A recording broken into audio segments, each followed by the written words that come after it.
She stepped off that train wearing a dress that cost more than his best horse. Couldn't cook, couldn't ride, couldn't survive a Wyoming winter. But she was running for her life, and he was the only door still open. He said yes to a business arrangement. She said yes to survival. Neither one said a word about the $80,000 debt, the Boston criminals already tracking her, or the fact that the men who wanted her back would burn everything he'd ever built to get her. Some marriages start with love. This one started with a lie and became something neither of them expected to survive. The strongest love isn't born from perfect circumstances. It's forged in the ones that should have destroyed you. This channel is for the frontier spirit in all of us. Subscribe so you never miss the next one. This content was carefully researched, developed, and manually edited by our team to deliver meaningful stories with valuable life lessons. Thank you for being part of our community. Just 3 weeks earlier, a telegram had arrived at Caleb Morrison's ranch. It was short and to the point, just what he wanted in a mail-order bride. He figured he was getting a tough woman who knew the hard life. Instead, what stepped off that train was Margot Bennett, a lady from Boston whose fancy dress probably cost more than his best horse. She looked as delicate as a teacup, with a whole world of desperation hiding in her eyes. He reckoned right then he was in for a heap of trouble. She must have seen the doubt all over his face. "Mr. Morrison," she said, lifting her chin, "I know I may not be what you pictured.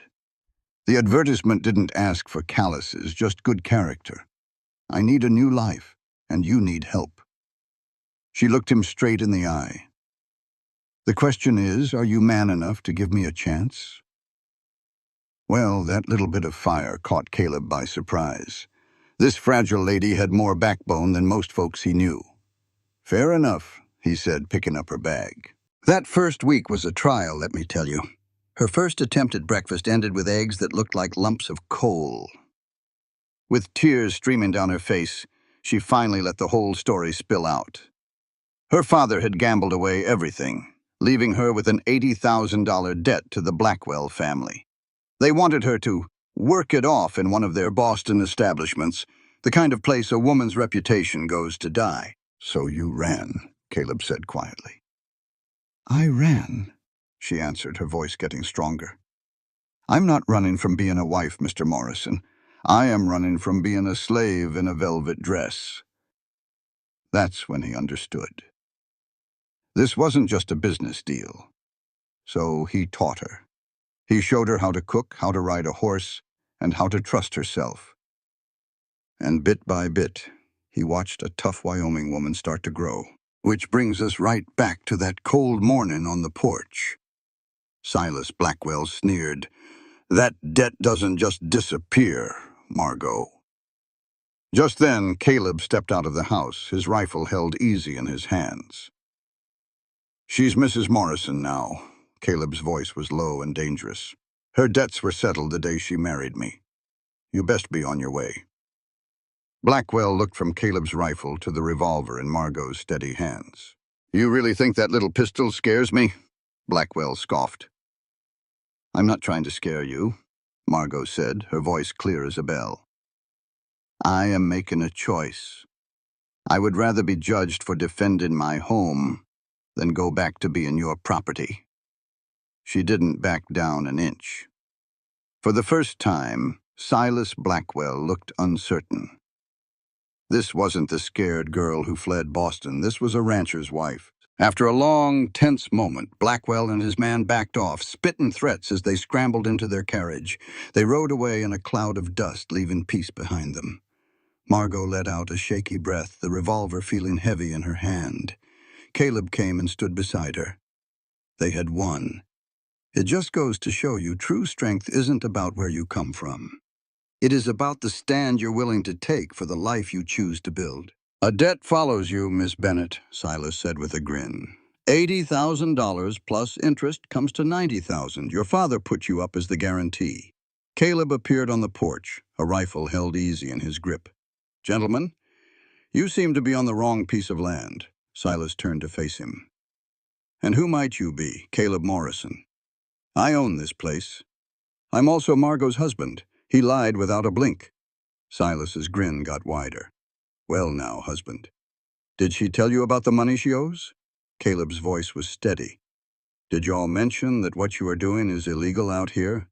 Trying to scare a man's wife on his own property can get you hurt." The younger fellow reached for his coat. "You do not want to make enemies of the Blackwell family, son," the man warned.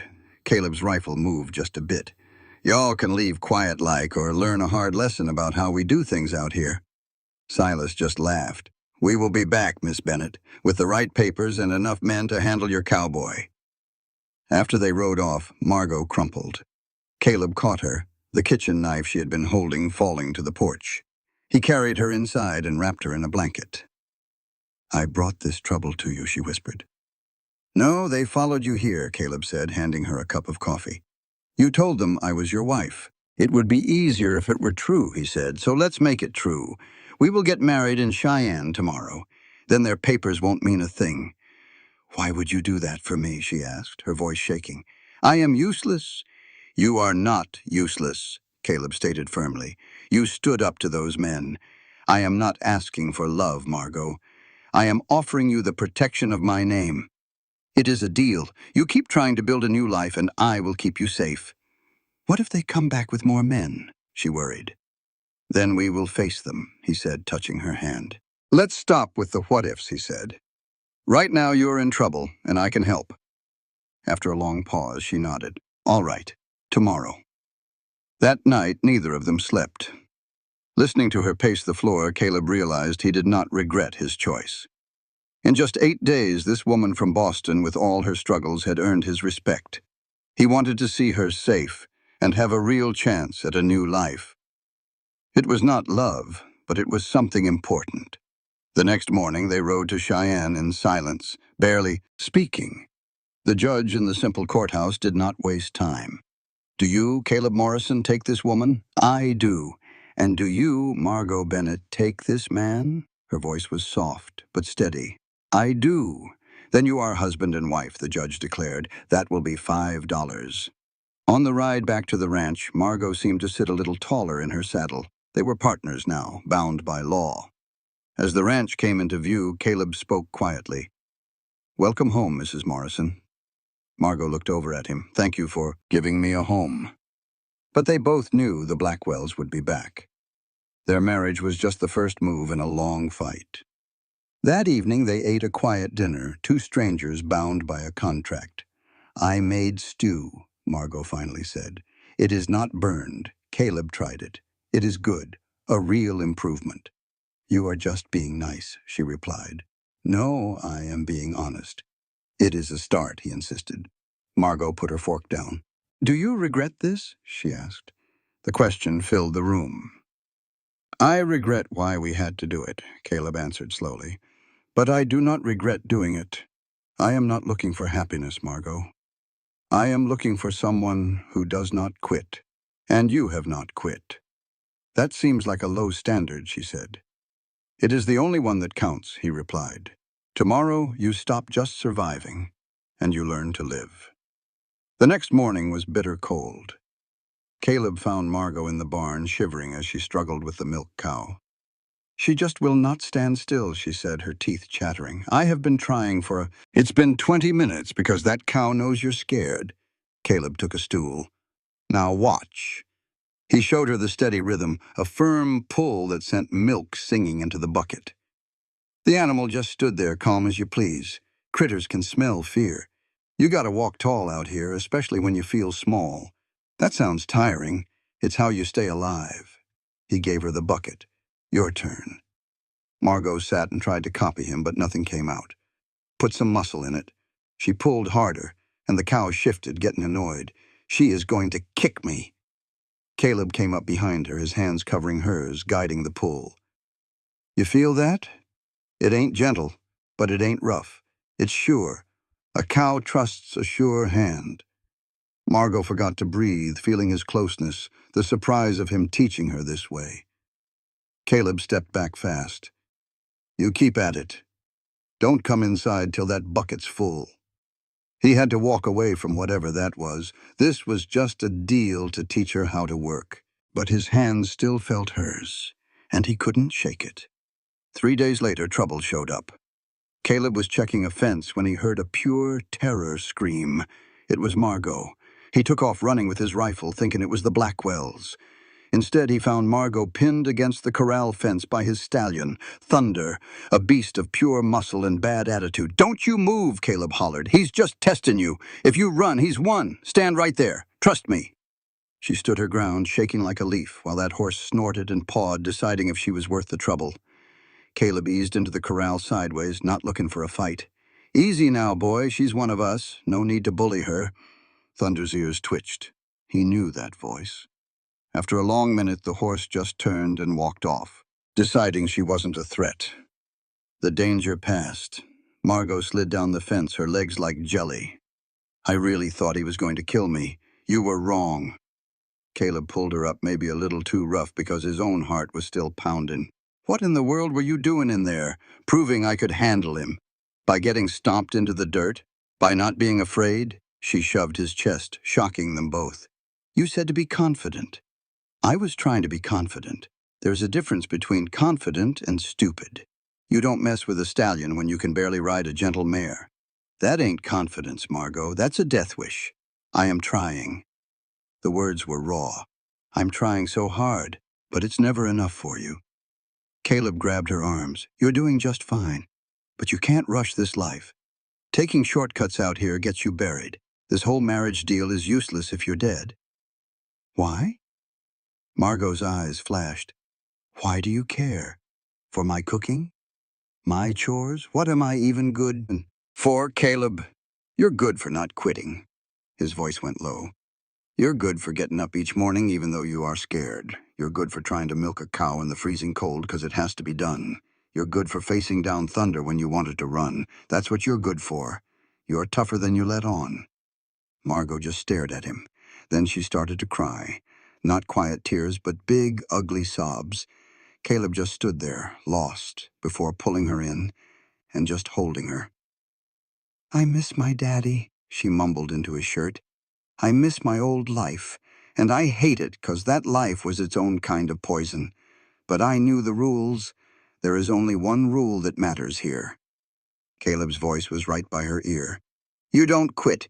We figure out the rest of it together." She looked up, wiping her eyes. "Together. You're my wife.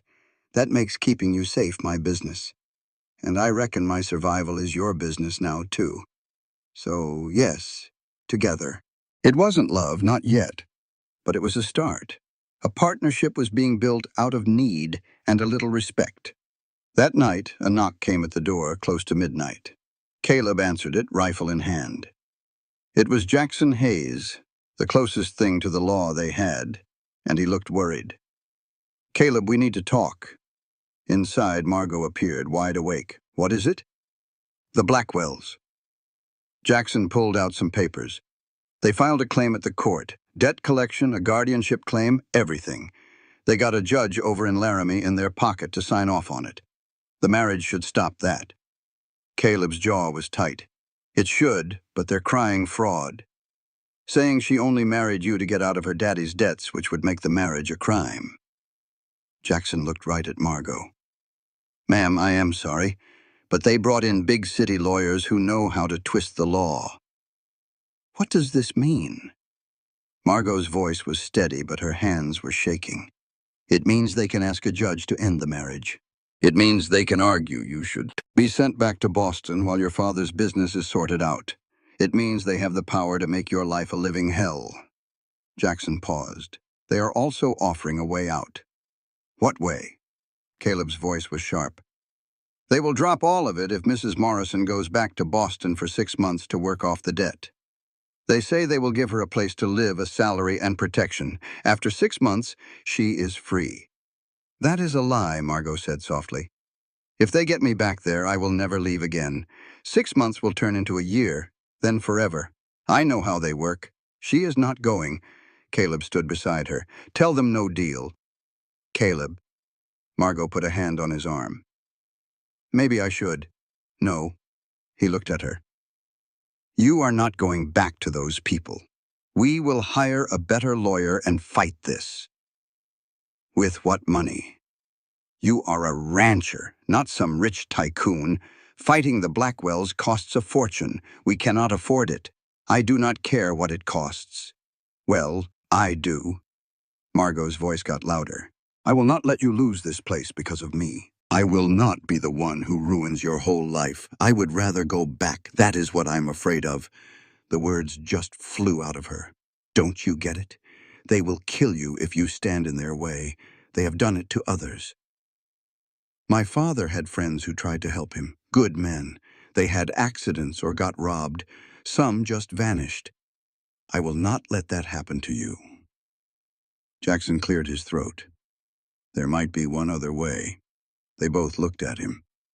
If you can prove the debt was a sham to begin with, their whole case just disappears. He pulled out another document. I looked into it. The $80,000 debt from your father had an interest rate of 40%. That is illegal, even back in Boston. If we can prove they were loan sharking, it all goes away. We would need the original loan papers. Margot shook her head. They are in an office in Boston. Might as well be on the moon. Not exactly. Jackson almost smiled. Silas Blackwell is staying right over at the hotel in Cheyenne. Rich folks like him always travel with their important papers. If a person could get into his room and find those documents, that is stealing. Caleb's voice was flat, just stating a fact. I call it gathering evidence. Jackson's smile grew. And stealing is only a crime if you get caught. You are the law. I am just a man who believes in real justice. And sometimes justice and the law are two different things. He stood up. Think it over. The judge gets here in 3 days. You have till then. After he was gone, Margot paced the floor. We cannot just break into a man's hotel room. That is crazy. You got a better plan? Yes. I go back to Boston for 6 months and then they will make sure you never leave. Caleb stopped her, holding her shoulders. Margot, look at me. She looked up, her eyes full of fear. I have been where you are now. After my wife Sarah died, I was ready to give up. Sell this ranch, anything to make the hurt stop. You know what saved me? I was just too dang stubborn to let the sadness win. You have that same stubborn streak in you. I saw it when you faced down, an hour. I see that same fight every morning when you get up and try again. That is worth more than any piece of paper. Survivors run, Margot. Fighters stay. He put his hands on her shoulders. I need you to stay. You deserve a life where you are not always running. Her breath hitched. Why do you care so much? The question made him pause. He cared because she was terrified but never gave up. Because courage is being scared to death and doing it anyway, he said softly. Now are we going to fight back or are we going to let them win? Margot squared her jaw. We are taking them. Good. A rare smile touched his lips. I was going with or without you. You're a fool. I'm a cowboy. Same difference. For the first time since this mess started, Margot truly laughed. That bright sound in the dim kitchen hit Caleb hard. He knew right then he would do anything to hear it again. Their plan was simple and likely to fail. Jackson would cause a ruckus downtown to draw Silas Blackwell away. Caleb and Margot would slip into the hotel and find the papers. Margot worried, what if they're hidden? We'll tear the place apart. What if they're locked up? We'll find a way. Caleb looked up from his rifle. All this worry won't change a thing. It just sours the night. You really think this will work? He asked. I think we have to try. That's not the same. No, he said. But it's the truth. Out here, trying your best doesn't mean you'll win, but you can lose standing up. Margot touched his hand. Thank you. I'm fighting for us, he said without thinking. You're my wife. Your troubles are my troubles now, especially the impossible ones. Over the past 3 weeks, this scared woman from Boston had become someone worth defending. The next morning they rode to Cheyenne. The silence was thick with nerves. They were about to start a war. "Last chance to turn back," Caleb said as they hitched their horses. "Not a chance," Margot replied. "I'm through with running." Seeing the fire in her eyes, Caleb felt something shift inside him. This was more than just a business deal. They waited in an alley until shouting erupted from the hotel's front. Jackson was putting on his show. Caleb counted to 30, then nodded. Now. The back door was unlocked. That felt wrong, like a trap. But it was too late to turn back. They took the stairs to the third floor. Room 304. "If we're caught, we're visiting my cousin," she whispered. "You don't have a cousin here. They don't know that." The door to room 304 was just an ordinary door. Caleb fumbled with the lockpicks. "Let me." Margot took the tools and popped the lock in under 20 seconds. Caleb just stared. "Where'd you learn to do that?" "Boston Finishing School has its secrets." Inside, the room smelled of money. A leather case sat on the desk. Caleb went straight for it while Margot checked a dresser. "It's locked. Bust it open. They'll know we were here. They'll know anyway. Break it." She smashed the lock with a heavy bookend. Inside were papers and contracts. Caleb searched for his name. "Here." Margot held up a folder. It was the loan agreement. The interest was 40%. That's against the law back east. Her hands trembled. "This is the proof." "Grab it," Caleb said, "and grab anything else with your father's name on it." Just then, the door swung open. Silas Blackwell stood there with 2 armed men. Behind them was Jackson, his face bruised and his hands tied. "I'm sorry," Jackson mumbled. They knew. It was a setup. "Well now," Silas drawled, stepping into the room. "How nice of you to gather these for me. I trust you found everything." Caleb's hand drifted toward his gun, but the other men were quicker. "Don't," Silas warned. "I'd hate to make a mess." "You planned this," Margot said, her voice steady. "I planned for every possibility," Silas said, looking at the broken lock. "I knew you'd get desperate. I needed you to commit a crime so I could have you arrested." "But we have the proof your loan is illegal," Margot shot back, holding the papers. Silas just smiled. "Those papers will vanish. You two will be charged with breaking in and theft. By the time you see daylight again, I'll own everything you have, including this ranch, Mr. Morrison. You planned this all along. I plan everything, son. That's why I always win. Now here's the deal. Mrs. Morrison comes back to Boston with me. The charges go away. Mr. Morrison keeps his ranch. Everyone gets to live their life, or you refuse and I ruin you both. Your call." "No deal," Margot said, clear as a bell. "I'm not going anywhere with you." "Then you're both headed for a jail cell." "Fine," she said, looking at Caleb.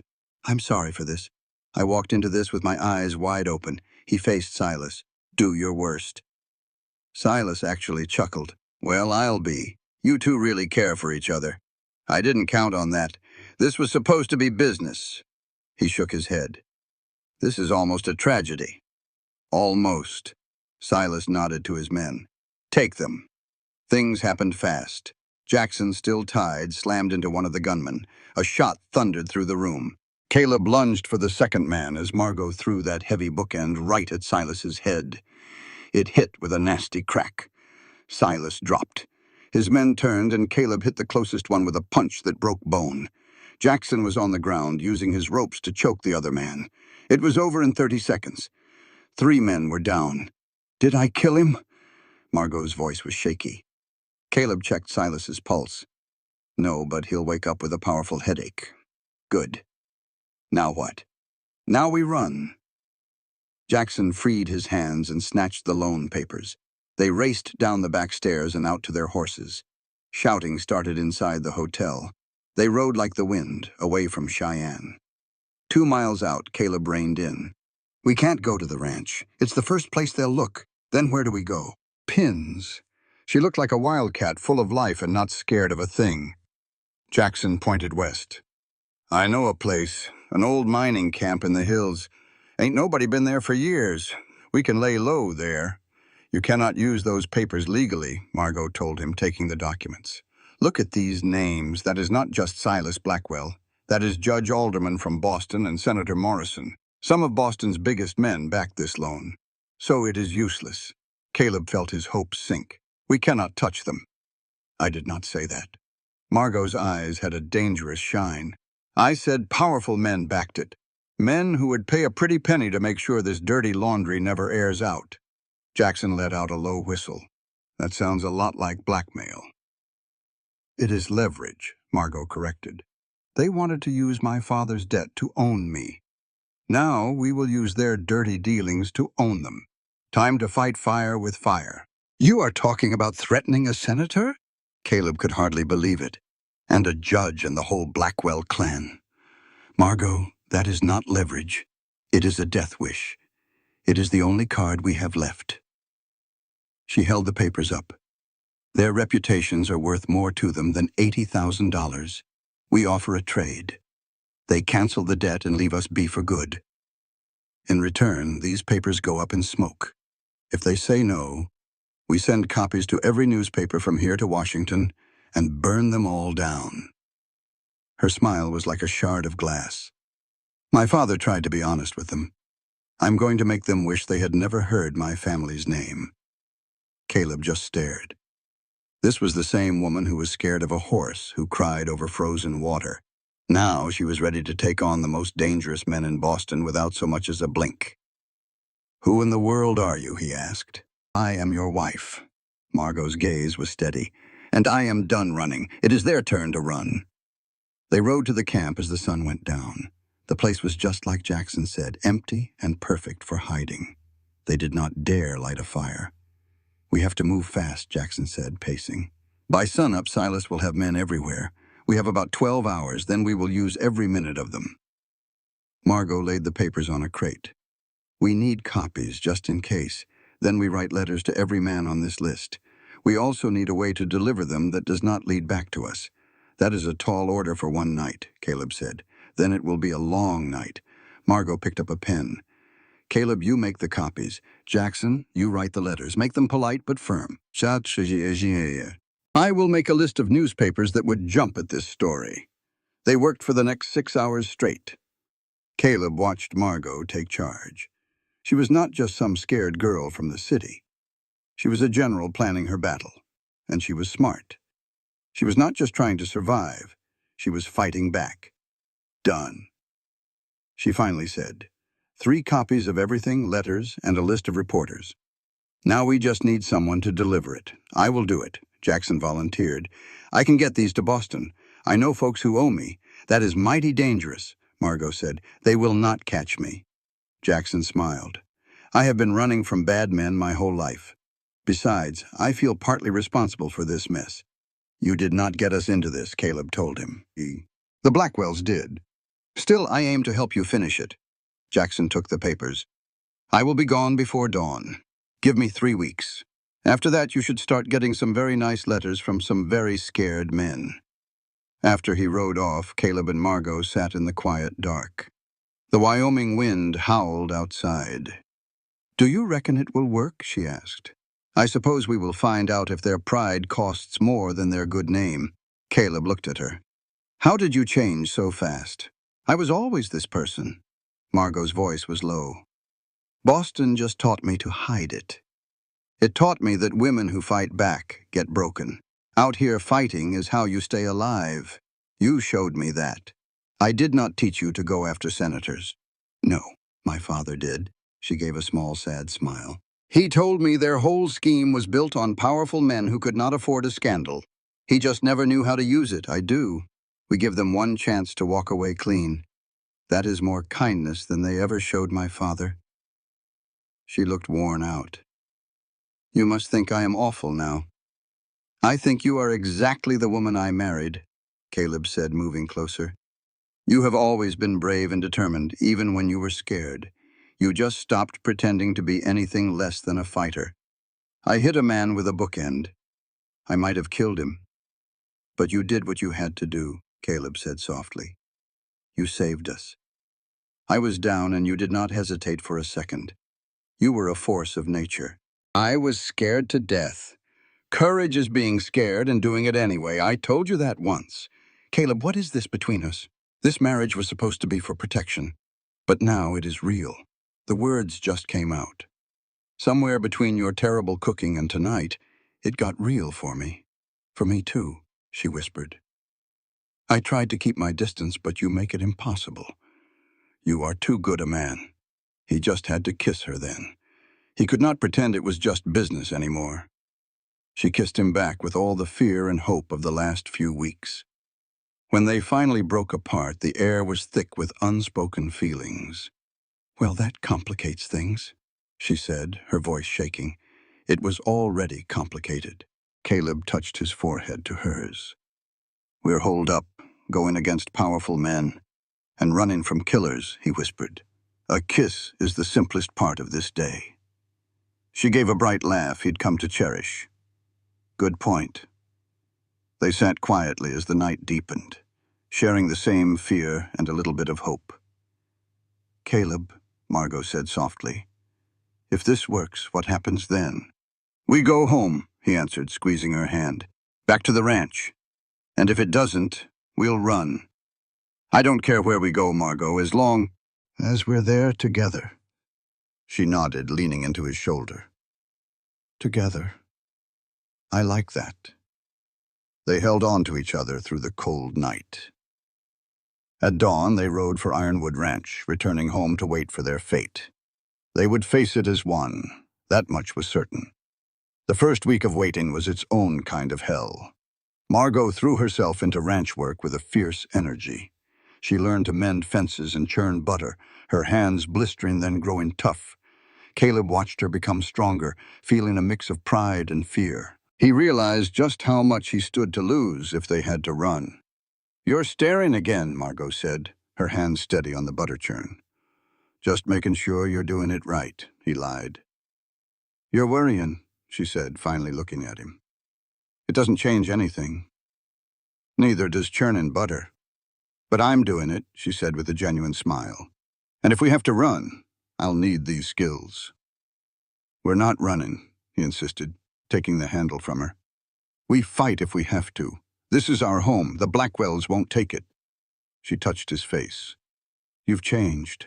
You were so closed off. Now, losing someone again, he admitted, but not trying is scarier. You taught me that. That ain't bravery, he said. It's survival. The sound of a horse galloping hard interrupted them. Caleb grabbed his rifle, shielding Margot as a single rider approached. It was Samuel Reeves from the telegraph office. Mr. Morrison, Samuel panted, handing him a folded paper. Urgent wire. Sender said it's life or death. Caleb unfolded it, his heart hammering. The message was brief. Letters delivered. Stop. Responses incoming. Stop. Stay hidden. Stop. Jackson, Margot whispered, reading over his shoulder. He did it. Hidden? Samuel frowned. You in some trouble? The kind you don't want to know, Caleb said, giving him some coins. You weren't here. Don't know what you're talking about, Samuel said, then rode off fast. Left alone, their dread grew. That night, they turned the ranch into a fort. Caleb showed Margot how to use the rifles. I can shoot, she insisted, her grip clumsy but firm.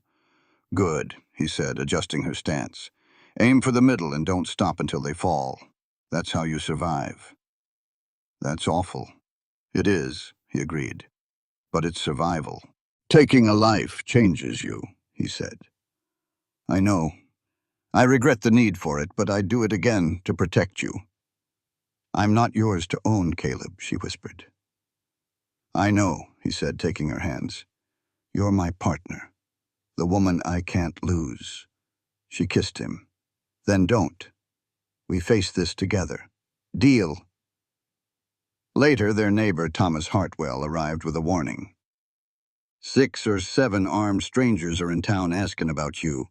They claim to be marshals, but their badges look wrong. Blackwell's men, Margot whispered, her hands shaking. That's what I figured, Thomas said. I owe you one, Caleb. They'll be here by morning. You best be gone. After he left, she paced. We can't fight 7 men. We'll be killed.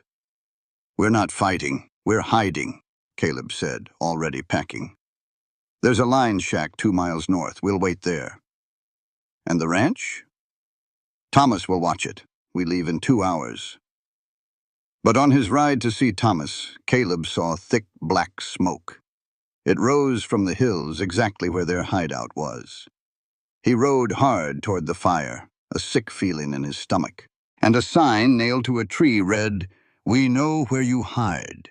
Surrender or everyone burns." The Blackwells had been watching them, cutting off every escape. They were being boxed in with no way out. Caleb galloped back to the ranch. He found Margot in the barn, holding a rifle on 3 strangers. They were cold-eyed killers, not common thugs. "Mrs. Morrison," the leader said smoothly, "your husband left you all alone." "He trusts me to handle myself," Margot shot back, her voice steady even as the rifle trembled. "Against the 3 of us?" The man smirked. "Mr. Silas Blackwell sent a final offer. Come to Cheyenne tonight. Sign over everything." The man laid it out plain. Hand over Margot to settle the debt, or he would burn the ranch to the ground. Caleb refused. Then they were surrounded, 4 guns to their 2. Margot faked surrender, then threw her rifle. The barn exploded in gunfire. When the smoke cleared, one man had run off to get more help. They knew they were out of time. They had to ride, but where to? Caleb made a wild choice. They would go straight to Cheyenne. It was the one thing Blackwell would never see coming. A desperate, final gamble.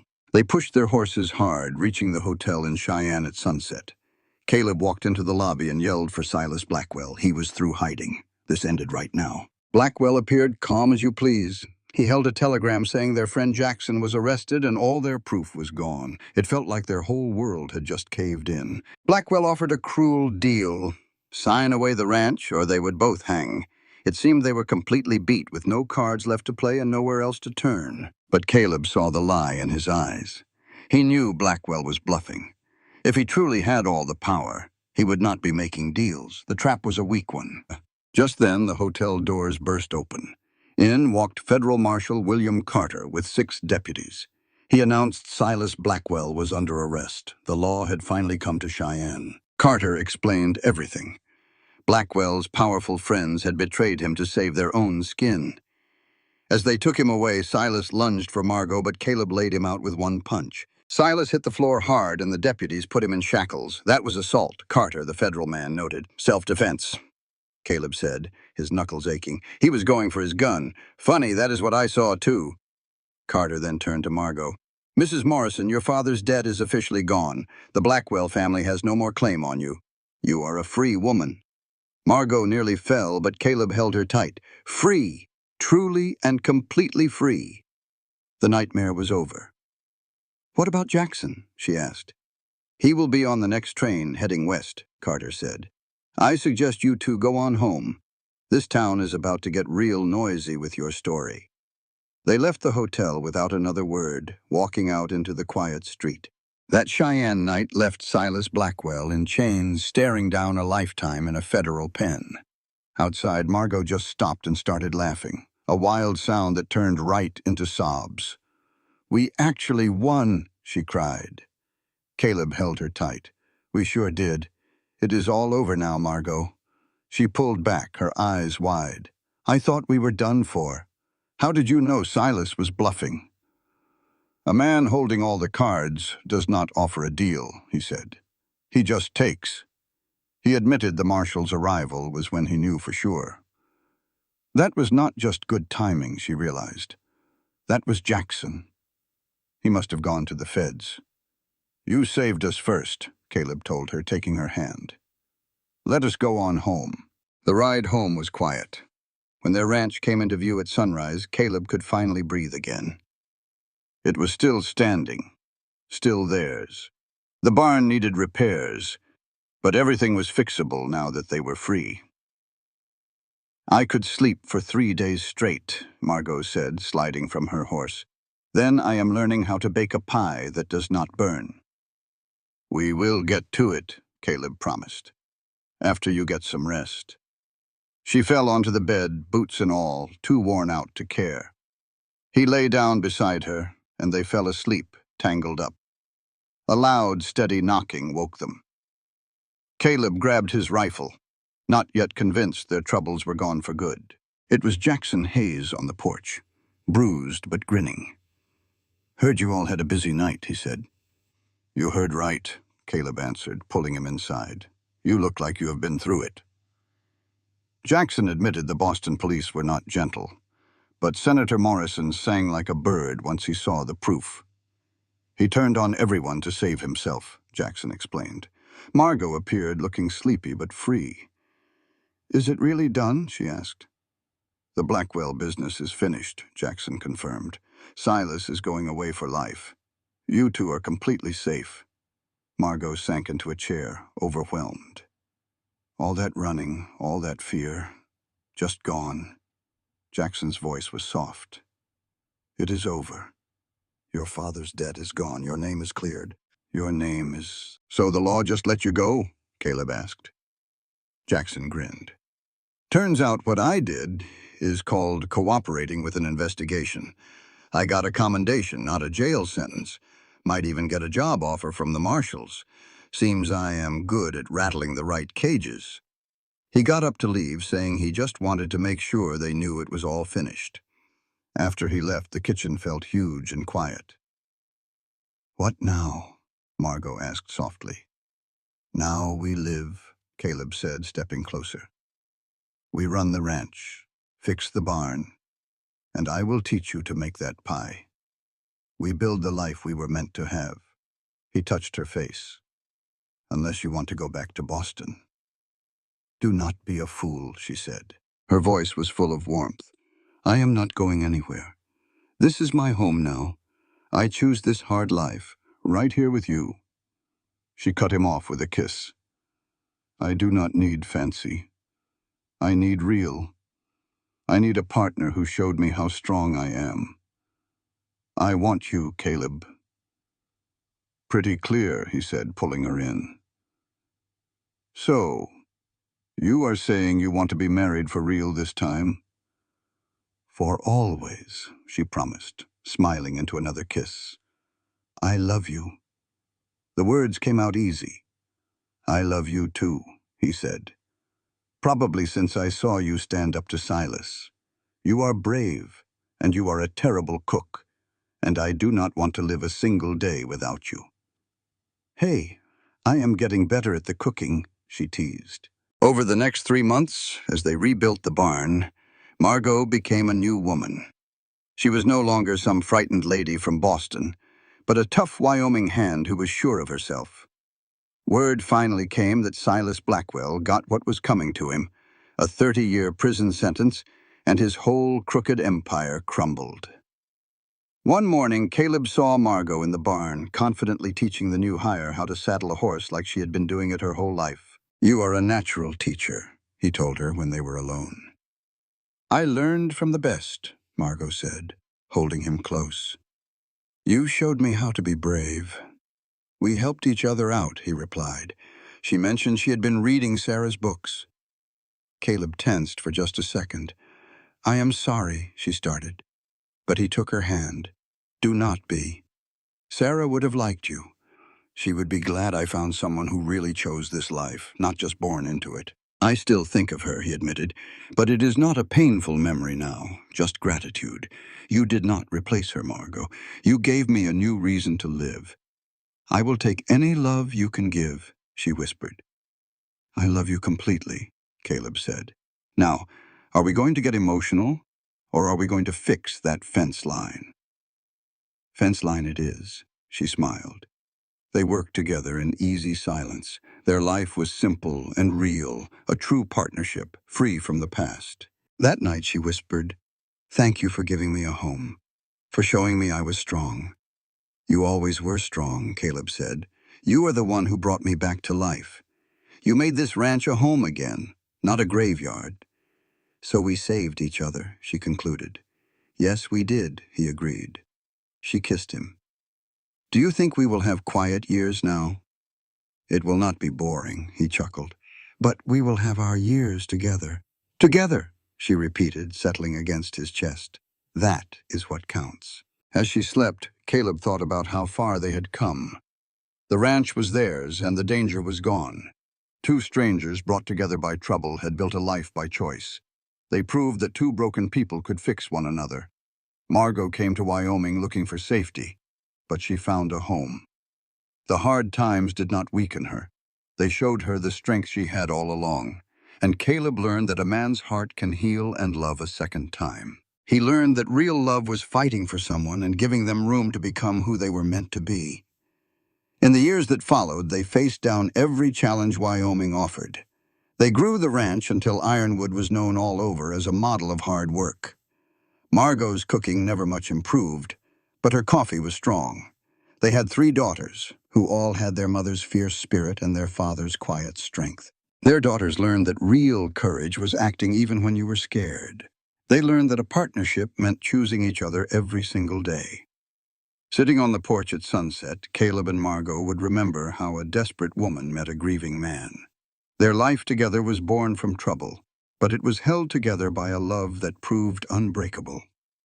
It was a good life, it was real, and it was more than enough.